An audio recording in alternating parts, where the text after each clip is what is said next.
દ્વારકા જઈ રહેલા પદયાત્રીઓ અકસ્માતનો ભોગ ન બને તે હેતુથી જામનગર પ્રશાસનની પ્રશંસનીય કામગીરી. Gujarat state road development corporation દ્વારા યાત્રીઓને રિફ્લેક્ટર અને લાઈફ જેકેટનું વિતરણ કરવામાં આવ્યું. અમારી સુરક્ષાની ચિંતા કરવા બદલ તંત્રનો આભાર.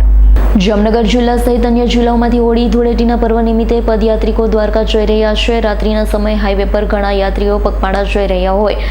વાહન ચાલકોને તેઓની ઓળખ થાય અને અકસ્માતનો ભોગ ન બને તે હેતુથી જામનગર જિલ્લા પ્રશાસન દ્વારા પ્રશંસનીય કામગીરી કરાઈ રહી છે. જામનગરમાં બેડ ટોલ નાકા પાસે Gujarat state road development corporation દ્વારા યાત્રીઓને રિફ્લેક્ટર અને લાઇટ જેકેટનું વિતરણ કરવામાં આવ્યું છે.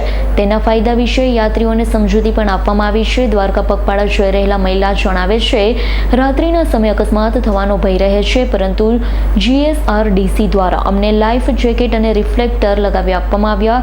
રાત્રિના સમયે તે ચમકે છે. વાહન ચાલકો દૂર રહે જેથી અકસ્માતનો ભય રહેતો નથી. આ સુવિધા બદલ સરકારનો આભાર માન્યો હતો.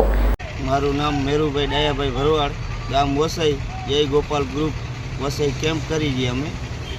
અને અમારે ત્યાં અહીંયા વસઈ ગામના આરોગ્ય કેન્દ્રના સાહેબો સેવા આપે છે, દવાની આરોગ્ય કેન્દ્રને પાણીનું ચકાસણી કરે છે. તે બધું વર્ષોથી કરતા આવી ગયું અને અમારે ત્યાં સારી સેવા આપે છે, દવાની બધી. હંસાબેન છે અને હું હાપાથી હાલીને આવું છું, પગપાળા દ્વારકા જઈ રહી છું. પછી અમને આ રાતે અમારા એક્સિડન્ટ ન થાય એના માટે આ અમને અમારી સેફટી છે.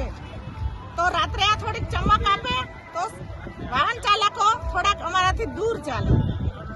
ટોલ નાકા દ્વારા અમને આ સેફટીમાં આ આપ્યું છે અમને. Bureau report S9 news Jamnagar. અમારી તમામ માહિતીથી અપડેટ રહેવા માટે જોડાયેલા રહો S9 ન્યૂઝ સાથે.